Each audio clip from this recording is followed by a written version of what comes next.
তো ড্রয়িং করার জন্য আমি আমার টেমপ্লেট এখান থেকে সিলেক্ট করে নিলাম।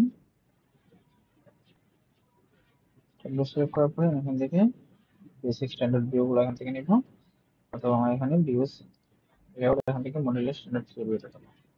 এবার আমাদের এটা আছে ওকে। তো এখানে চলে আসলো। এরপর হচ্ছে এটা অনেক স্মল স্কেলে আসছে, আমি তার স্কেলটা একটু বাড়াই দিই। কাস্টম স্কেল 1.5 আছে, 1 দিয়ে দেখি কত বড়। 1 দিয়ে বেশি বড় হয়ে যাচ্ছে, 1.3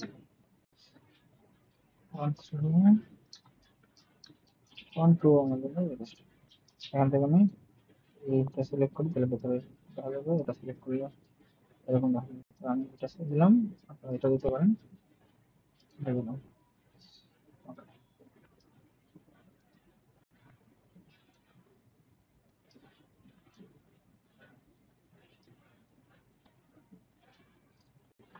তো এর ভিতরে আছে এখন ডাইমেনশন গুলো দিব। যদি ডাইমেনশন গুলো দিতে হয় তাহলে আমরা কয়বার দিতে পারি। আমি সিলেকশনে গিয়ে মডেল আইটেমস সিলেক্ট করি, সিলেক্ট ইন্টার মডেল,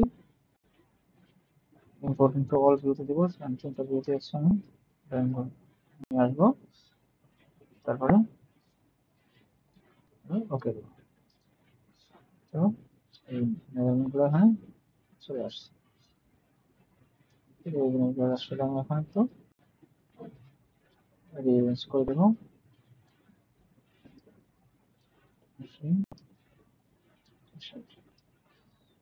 30, এই অ্যাঙ্গেলটা 30, এই অ্যাঙ্গেলটা আছে 25, আর মেজারমেন্ট করবো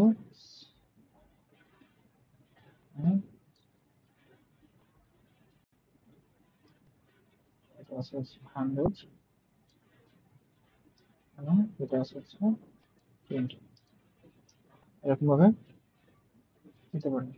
আর আপনারা চাইলে হচ্ছে যেই মেজারমেন্ট গুলা আর যদি আরো যদি কোনো কিছু ডাইমেনশন সিলেক্ট করে দিতে চান তাহলে সেটা এখান থেকে দিতে পারবেন। যেমন হচ্ছে স্মার্ট ডাইমেনশন সিলেক্ট করব, সিলেক্ট করে এখান থেকে এখানে এই লেন্থটা দিয়ে দিব।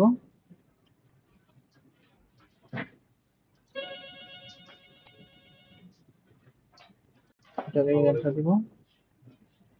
এইভাবে হচ্ছে আমি ড্রয়িংটা কমপ্লিট করব। ডাটা ভাই একটু লাইট দিয়ে আজকে চালাইতে লাগে না, হাতের টর্চ দিয়ে দিনের বেলা পাবে ওখানে কাজ করার মতো সেই ইকুইপমেন্ট নাই। ঠিক আছে, তো হবে আমাদের ম্যানুফ্যাকচারিং ড্রয়িং তৈরি করা খুব সহজ হবে।